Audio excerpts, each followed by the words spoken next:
The CFO role is actually not really a numbers role. The numbers should be relatively straightforward to figure out. It's more a people's job. So you're in the business of really influencing people. And for the most part, they don't even report to you. Your job is really convincing a lot of people, helping them become their own CFO, I would say.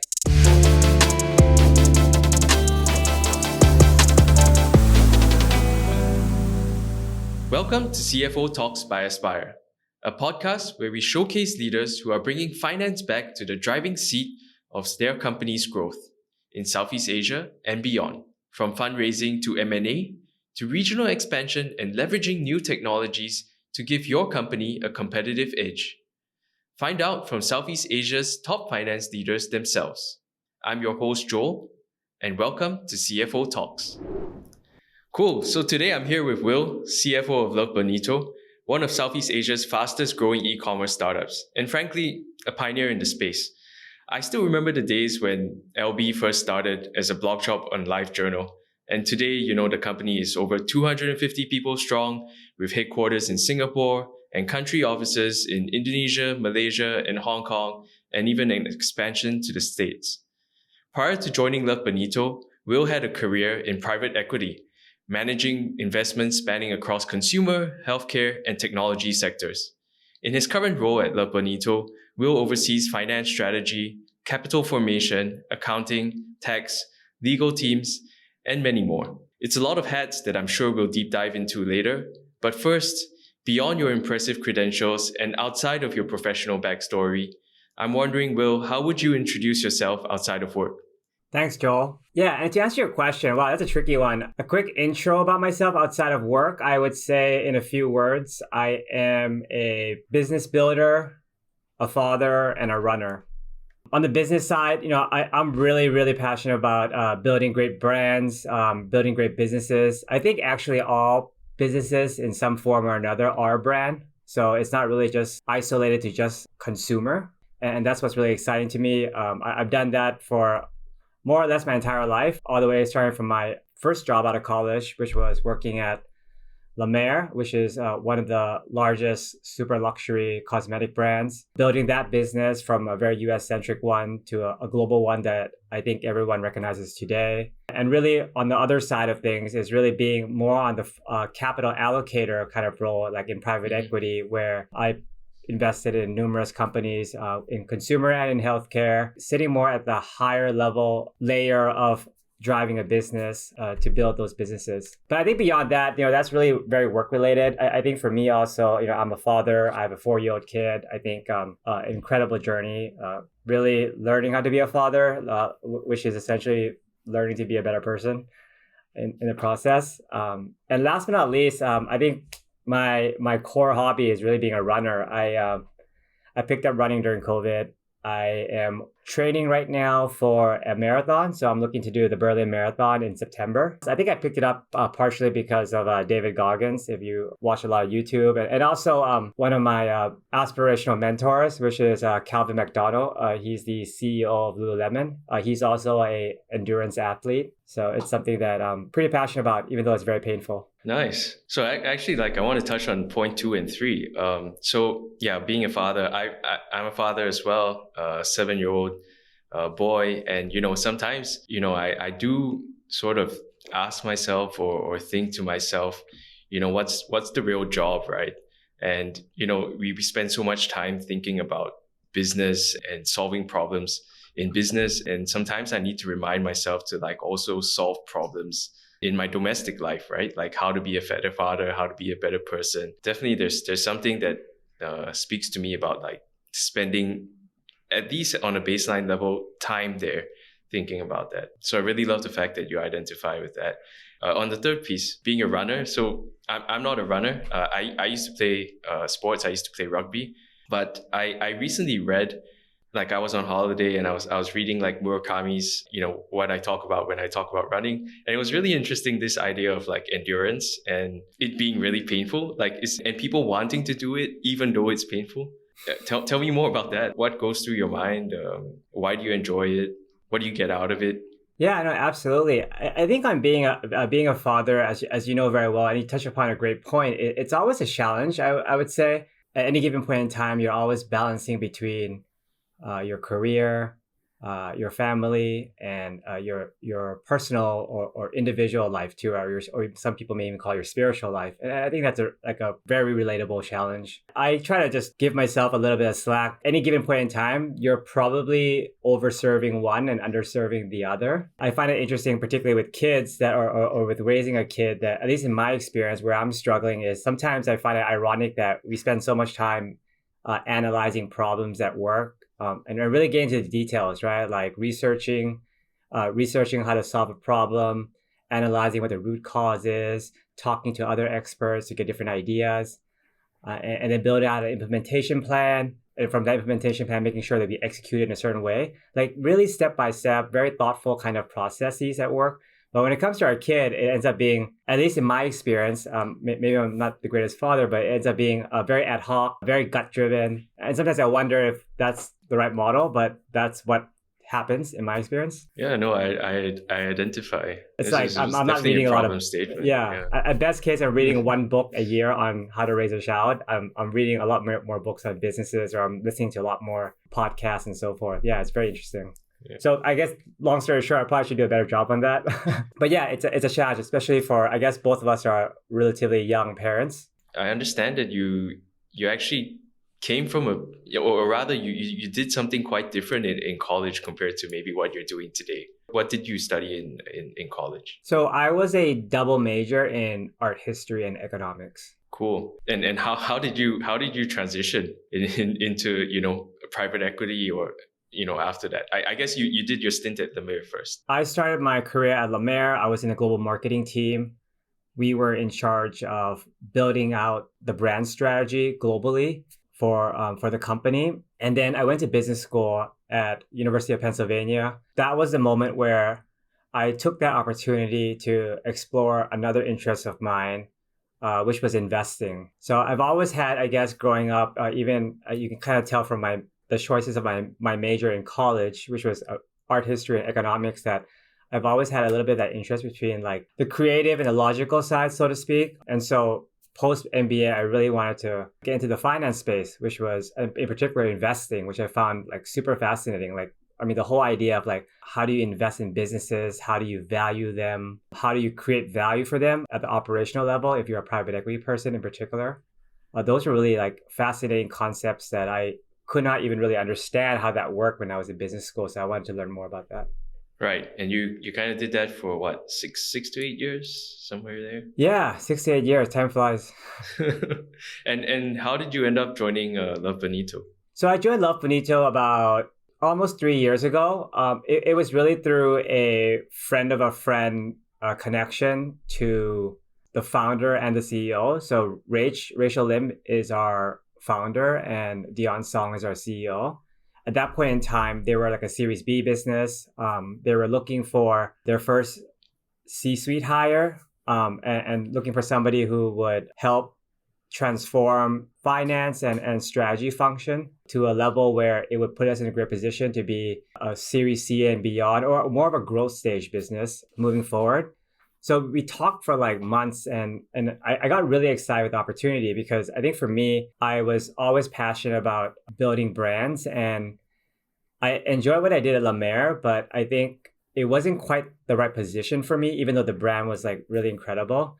And I think with Love Bonito, there was a unique opportunity to take a Singapore homegrown story and build it out into a global brand, which I think in the last 2 or 3 years, we've really demonstrated that.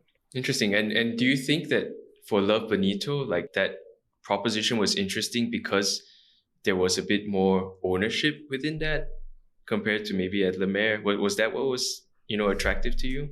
Oh yeah, I think that's a big point. And I think it translates even more broadly to, I would hope, most startup jobs, where today there's, a lot of great jobs out there in the market, even in this arguably like difficult economy, for really anyone who's relatively high caliber. And what one choice you have to make is, going into a startup space or going to a more established and structured large corporation space. And I think in a startup space, you get the opportunity to do a lot more, to take ownership. But at the same time, you are working in a more unstructured environment. You have to have a little bit more comfort in dealing with higher levels of uncertainty. So if that's kind of your thing, then I think this is the perfect thing. And for me, that was what I was looking for. I think I was a little bit of a late bloomer. So by the time I joined the startup space, I think I felt more comfortable in my own skin of saying, hey, you know what? I am comfortable building out, for example, new departmental functions from scratch, or I am comfortable solving problems in the business that there's no obvious solution today. And so forth. So for me, like that's what really inspired me to join. Right. And do you think sort of coming from maybe not entirely a corporate background, I would say, but maybe something a bit more structured, a bit more from the investment side of things, has that sort of given you a different lens into approaching what you do? I think coming from a private equity background does give you a different lens, I think, relative to the more traditional CFO background, which I would say is typically, well, I pause there a bit because I think the CFO role has been evolving fairly rapidly in the last 10 years. And it's evolved in a way where there's different types of CFOs now, or different depending on what kind of company needs are. But I would say more broadly speaking, coming from the private equity background as opposed to a traditional CFO, which was more about coming from the accounting or FP&A career track. Mm-hmm. My differentiation is, I think, first and foremost, is having that understanding of investor needs and capital market needs, and being able to match essentially company goals with investor goals. So that's a very, very big thing, because sometimes when there's a disconnect there, particularly in the startup space, that becomes a big problem because you're very, very investor driven because you're constantly fundraising, you're in high growth mode, and so forth. I think the other second big thing that differentiates, or what I felt was very helpful in my PE days, was the ability to do resource allocation in an almost investor-like kind of approach. So one key job of a CFO, quite simply, is to resource allocate. The challenge is that you're probably the only role in a company where you see all the major projects across the entire company. And that can be challenging because now you're resource allocating for different kinds of activities in the business, which makes them not very comparable at so many levels, whether it's like short-term, long-term, whether it's what specific aspect of the business these projects are creating value.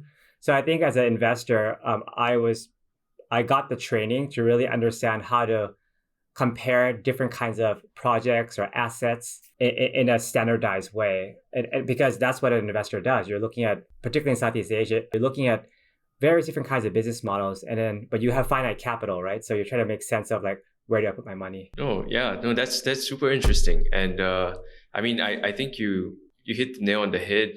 I think one of the main roles of a CFO today is capital allocation or resource allocation within a company. To point at one statement that you said before that as well, is that the role of a CFO kind of changes from company to company depending on the company's needs. And I find that super interesting, right? Like, what is the role of a CFO in a fast-growing e-com company like Love Bonito? For LB, it's really about two things. One is still about fundraising because we're still in the growth stage. And then two is it's about building out infrastructure in the business. Three, which is coming up to be equally important today, is building out not just infrastructure now, but building out a strategy to really pivot the business towards higher profitability in the future, which effectively means you're changing the entire way the organization is working. Right. Okay. So there's fundraising. It's clear, and we'll probably get to that in a bit. The second piece of allocating resources in order to grow, and then the third piece of maybe optimizing sort of the margins, but not from a superficial level, but really digging deep and potentially restructuring a business that has grown so fast, right, over the years. When you think about resource allocation, like, what are the main pieces for an e-commerce company, right? Maybe if there's a CFO or finance head listening out there thinking about growing their e-com to the next stage, like, what are some of the big pieces that one should be looking at? Is it like inventory? Is it cost of goods? I think when it comes to resource allocation, it's more strategic. So I would say it's less about looking at a specific metric, like you mentioned, whether it's inventory days or CAC or some other performance metric. It's because performance metrics are effectively lagging indicators.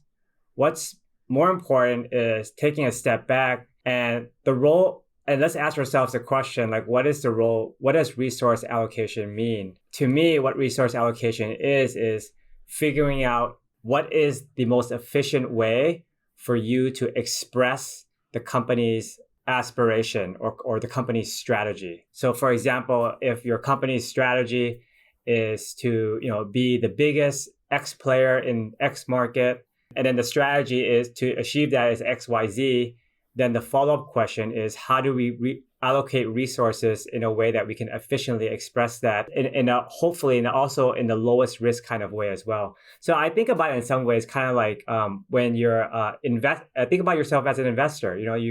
If you're as an investor, you have to allocate across a portfolio. So maybe you have a mix of mix of stocks and mix of, I guess today nowadays it's good to buy some debt, right? Because treasury bills have a pretty good yield. A third pocket could be real estate. We're in Singapore, everyone loves real estate. But so you're kind of investing across these different assets. And when you consider them, you're looking at several factors. I mean, one is you're looking at definitely looking at your ROI. You can measure that in many different ways, whether it's IRR. You're also looking at number two, the risk profile of these kinds of assets. And I think number three also is you're looking at short-term and long-term growth, because at the end of the day, you need to balance both. If you have specific corporate goals or personal goals to achieve that, so you're constantly balancing between a lot of things that effectively make the job quite interesting, because you may be looking at a lot of numbers, but actually you're also considering a lot of strategic questions within the context of those numbers, and so that becomes very important. Yeah, no, I like that. I mean, aside from the typical metrics of is it high ROI? It's also a topic of, does it fit within the larger strategy? That's nice. Thanks for that tidbit. Who are the main sort of stakeholders or peers that you interact with on a daily basis? Whether it's in the company or outside. So in my role, first off, I think it's super dynamic. So at any given point in time, I could be overweight in working with a certain group of stakeholders. But I would say in general, I spend most of my time with three groups. One is talking with investors, both existing and future potential investors, or even talking with, I would say, the capital markets, the broader capital markets. Sometimes we'll talk to equity analysts and so forth, right? And that's not a relationship that we would directly monetize today, but it's kind of good to get our business out there to investors or even understand what they're thinking about in their headspace. So that's one big bucket. The second one is obviously talking to other heads of departments. As a CFO, you are working pretty closely with every other major department. So for example, whether it's the chief marketing officer or the chief people officer or the COO and so forth. And obviously, and most important of all, it's the CEO, right? Because you are that. I think most people would generally say that the CEO and the CFO are really connected to the hip, because every CEO decision in most cases has a financial implication. So then you're the one to kind of provide that perspective. And then last but not least, the third part is really working with your team. So in my case, I manage about 30 different people. In truth, obviously, I don't talk to 30 different people at any given point in time. That's physically not possible. I wish it was the case, but no, it's not. So I have about 5 or 6 direct reports, and really being able to figure out, how do you build your own culture or your own ecosystem within the larger ecosystem of what is the LB or Love Bonito company. That's kind of the big 3 buckets for me. Investors, second is other people in the management team, and third is my direct team in my department. I think definitely one thing that has struck me, when I talk to our CFO and I've seen, his interactions with other department heads as well, is sort of this ability to have opinions or have understanding, maybe more fundamentally, of the different nature of each department, right? I think that's something that's quite unique when I compare maybe a CFO to other heads of departments. Yeah, I totally agree. It's highly cross-functional, right? And I think one thing that maybe people don't realize or appreciate as much, specifically to younger people that may aspire to this role, is that the CFO role is actually not really a numbers role. I would say the numbers are, I would hope so. The numbers should be relatively straightforward to figure out. It's more a people's job. So you're in the business of really influencing people, and you're influencing a lot of people who, for the most part, they don't even report to you. And for the most part, they don't have the financial acumen that you do. But obviously, it's important for a company to have a financial acumen, or else a lot of trouble starts to happen, right? Your job is really convincing a lot of people and educating a lot of people on, in some ways, helping them become their own CFO, I would say. That's a nice way of looking at it. Also, on the investor piece, I thought that was quite interesting because you mentioned sort of being that bridge between what investors want versus like what the company wants. And, I think that's a very hidden cost in the startup world, right? Especially for early founders. Sometimes, you're so reliant or so dependent on investors that it ends up driving sometimes a different strategy.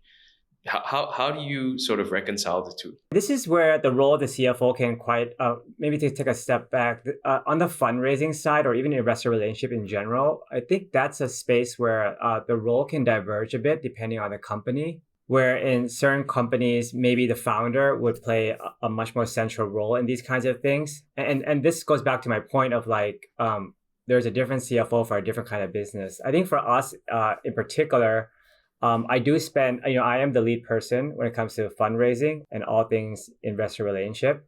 Part of my role is really aligning the interests of what investors are looking to do and internally what we are looking to do as a business. And that's a skill set that I definitely picked up during my private equity days. And I think when we think about these things, there's your role, if you're in my shoes, is always to be balancing a pretty diverse range of different motivations across a large party of people, because you can even double click into shareholders or investors, as you know very well, because I think you guys have gone through many fundraising rounds too. Every investor has a different motivation. Every investor has a different risk tolerance. So there's no one size fits all, and you have to balance all of that within the context of how you plan to grow the business as well. If I'm not wrong, the last time you guys had a big raise, I can't remember which series this was for you guys, but it was back in 2021. Oh, Series C, yeah. Series C, and you guys raised, was it 50 mil? It was, yes, $50 million. Cool. And how involved were you in this process? Was it and was it easy? Was it difficult back then? Yeah, so the Series C fundraise was essentially my baby. I led the whole process from end to end, from origination to deal execution and deal structuring. Fundraising is hard. I think that goes without saying. I don't think there's ever easy fundraise. Even in a good market, it's still extremely challenging. Yeah. Can you tell us more about the process? Like, was it, did you have a strategy about it? Did you go to existing investors to start? Was it a lot of prospecting? Yeah, no, there's a lot of strategic thinking around how to do a strong fundraising process. In particular, for us, we did not use a bank. So we did everything in-house. In fact, it was just me and another analyst. Sometimes I take a step back, like, how were we so successful? I would say that our success in doing the fundraising process, in getting a very good outcome, raising a lot of money, bringing in a really solid global private equity firm into our cap table, and getting what is a reasonable valuation in the process, is really a function. Key success factor, I would say, is being able to plan this whole process beyond just the fundraising process. What I mean is that the fundraising process may have been about 4 to 6 months, but it actually started even half a year before that, where I was able to, work with Dion, our CEO, in really shaping the business, both strategically and both from a financial profile perspective, in a way where the business would be attractive and well-positioned for the next fundraise round. And I think that's a key part of what a good CFO would do. The ability to, because you're inside the business, but also because you're the finance person, the ability to merge both worlds together, having that end-to-end perspective really enables you to set yourself up for a good fundraise round. Because I think fundamentals are the foundation of any fundraise round. And once you get that fundamentals in terms of financial strategy and so forth, that's the fundamentals. And then once you kind of get that, then it kind of flips over to how you plan to execute that that fundraising process. So that's a lot about understanding what the investor universe looks like. What are different types of investors looking for? I think this is where I think domain expertise matters a lot. I think if you're in the investor community, you will have a sense of like, okay, this fund, I don't know, like maybe it's KKR, it's TPG, it's Asia Partners. They tend to look at businesses this kind of way or that kind of way. And being able to shape your story when you're talking to them in a way where they can understand why you are an attractive business. So I think that's I would say those are like major success factors. We did quite well in the last round. Right. Yeah. So sort of starting early, ensuring that you have the fundamentals in place, and then running a proper process after that. Yeah, and really understanding your investor base as opposed to, I think sometimes some startups don't really understand how their investors think. So they just kind of go out with a one size fits all. That usually doesn't work very well. And maybe I'll add to that too. I think when I think about fundraising, it's not just about pitching your story. Another important factor that hopefully your CFO has the ability to do is the ability to structure deals. And this goes back to my first point where different investors look for different companies. That's one aspect. The other aspect is they also look for different deal structures. Some investors, for example, won't name names, but they're quite obvious, are more than happy to underwrite very, very big valuations. Their deal structures may have other conditions. So you have to kind of know how to navigate the whole deal in a holistic manner. Because I think when we talk about fundraising, people tend to think about only two things, which is valuation and fundraise size. They're missing the third part, which is equally important, which is terms. I had a friend at Silver Lake, which is probably the top tech-focused private equity fund in the world. And he would talk, he always made a point to me, something I learned when I was at Wharton, that I can pay any valuation you want as long as you let me structure the deal any way I want. And I think that hits a point home where I think everyone focuses on valuation, but actually you need to understand what terms you're underwriting. And cool. And, sort of 1.5, 2 years later, what did you guys do with the money? Aspiration with using that money was the international expansion story, where I think if you look at Love Bonito, and I think if you're in Singapore, you're very familiar with us. We started off 10, 15 years ago as an e-commerce focused blog shop. Fast forward to today, I think before Series C, we were still a very Singapore-centric business. And Singapore is a great market. We're really thankful that we have some of the best customers in Singapore that have supported us since Rachel started Love Bonito 10, 15 years ago and are still with us today. On top of that, we still have a whole new generation of customers that are coming in. But I think with that, we had even grander ambitions beyond Singapore, and we wanted to grow internationally. And I think that's where Series C came into play, was giving us that funding to really grow the business beyond even Southeast Asia, where fast forward to today, actually, 63% of our e-commerce revenue is from international markets. These are markets in Southeast Asia, but also other key markets that we have are like Hong Kong and the US, where we're seeing really crazy triple-digit growth in our business. And it's really about giving us, I think, a grander aspiration as a business. When you take a step back, has always been about becoming the brand, like the go-to brand for Asian women. And so the logical thing is, well, there's Asian women all over the world, then we have a story to tell. So we want to build out that community at a global scale. Right. And how has that expansion been going? It's been going really COVID well. or the winter affected any of that? Rising interest rates and then obviously with the implications on fundraising in the next 6 months, 1 year. Oh, So maybe yes. two Yeah. different topics. Yeah. No, but I agree. I think what you're probably referring to on a more broader scale is like the volatility you see in the business landscape we're in today. And you're right. I think it's very interesting, or rather, frankly, it's been relatively challenging for a lot of businesses because starting with 2 or 3 years back, to your point, you had COVID. Some businesses really struggled, went out of business because of COVID. Some businesses did well.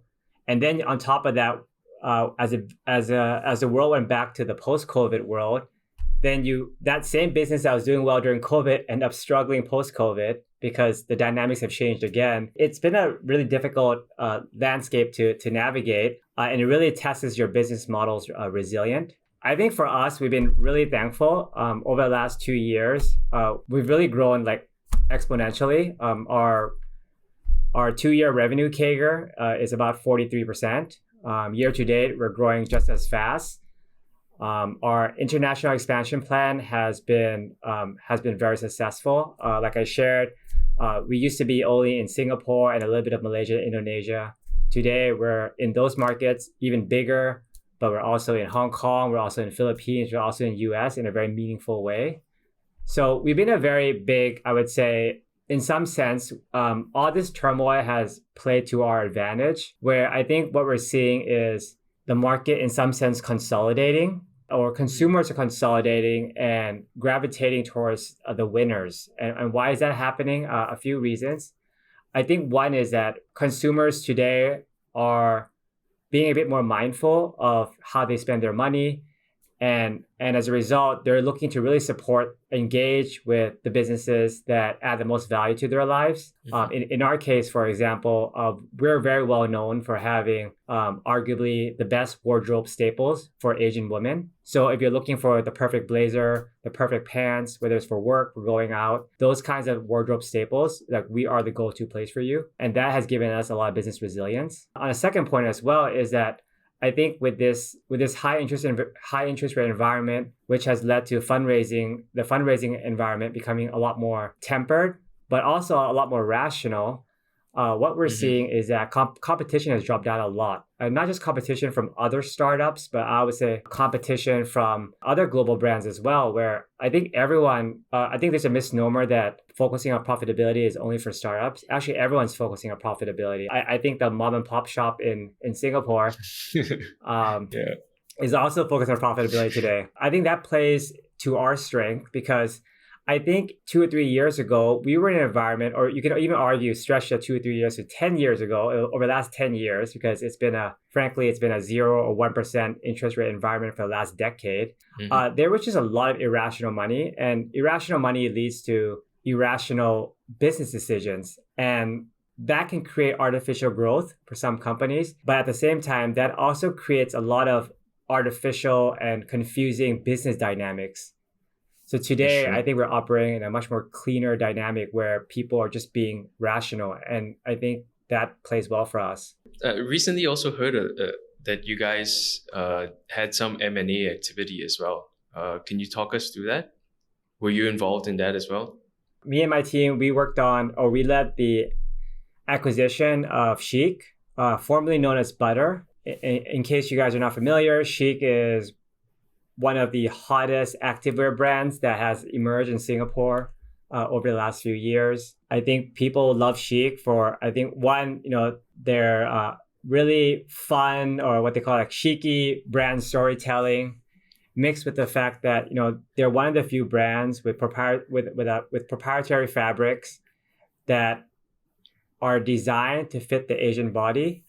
Very similar in some sense to Love Bonito's DNA, which is really focused on the Asian woman.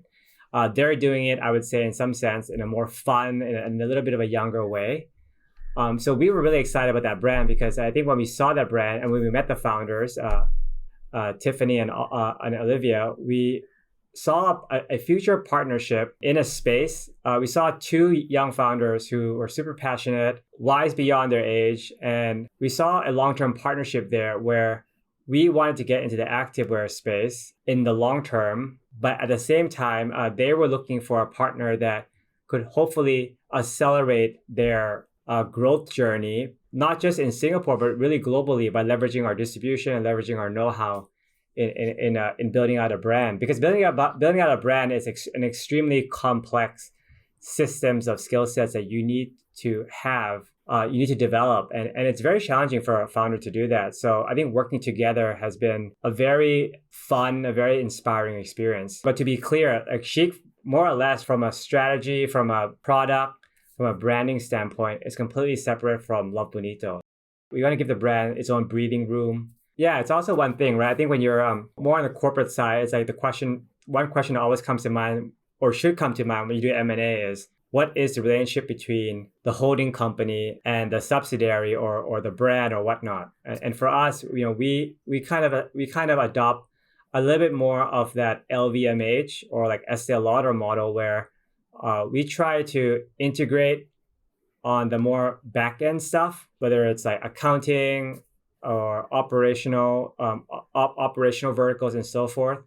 But on the front end stuff, where the business is very differentiated, we want to give breathing room to the founders to do what they do. Okay, that makes sense. Yeah, and I totally agree. It's important to sort of know the model before you actually sign the sheet. Let's say I've heard of different scenarios where sometimes after a company's been acquired, things fall apart because some of these early things were not ironed out. Yeah, it's true. I mean, statistically speaking, most M&As lose money. Really? Yeah, there's a lot of research on that. On average, whether it's big or small, most acquisitions are dilutive to the business. Interesting. Early on in on the show, you mentioned that the role of a CFO has changed over the years. I want to dive a little bit into that. Like, what do you think has changed? When I speak to other CFOs, I think some tell me that it's gone beyond sort of a S&P function, beyond just a management accounts or bookkeeping function. Do you think that's changed over the years? Yeah, I completely agree. I think at the very basic level, perhaps the CFO 10, 15, 20 years ago was really the controller role, right? It's a more elevated, the CFO is a more elevated version of the accounts controller. And maybe that was quite, and that makes a lot of sense to me because I think 10 to 20 years ago, if you had strong accounts controls and a little bit of FP&A or a little bit of ability to analyze financials, you were like really cutting edge, right? Like you were way ahead of the game. Like, I mean, 10, 20 years ago, no one was talking about like LTV CAC, talking about like unit economics, like that those are all modern concepts. And interesting. I didn't know they were that modern, but okay. Oh yeah. I mean, partially because, there was no, I think it's a function of technology too, right? I mean, 10, 20 years ago, it was really hard to like, there was not enough infrastructure to collect all that data and much less analyze it. And I think fast forward to today, the finance role continues to be as important as ever, but what does finance mean is a lot more broader now. It's still about managing accounts, but it's about analyzing that data. It's about merging strategy with finance. So all these roles end up being all these skill sets end up being skill sets that stretch beyond, I think, what a typical career track of a CFO used to be. And as a result, I think what you're seeing today, and I think that's good for a lot of people who may aspire to be a CFO, is that there's no cookie cutter background that you have to come from in order to be a CFO. Like you can come from that traditional FP&A accounts background. Of course, there will continue to be CFOs from that more traditional path. You can do it like me, where you came from the investor side or the private equity side or venture capital side. I even see other iterations sometimes. I think I've seen like people who were like business development backgrounds, like, but very financial, like really good at driving the business, eventually become CFOs as well. I've also seen lawyers. Lawyers are now CFOs as well, which is like, whoa, wow. It depends. Wow.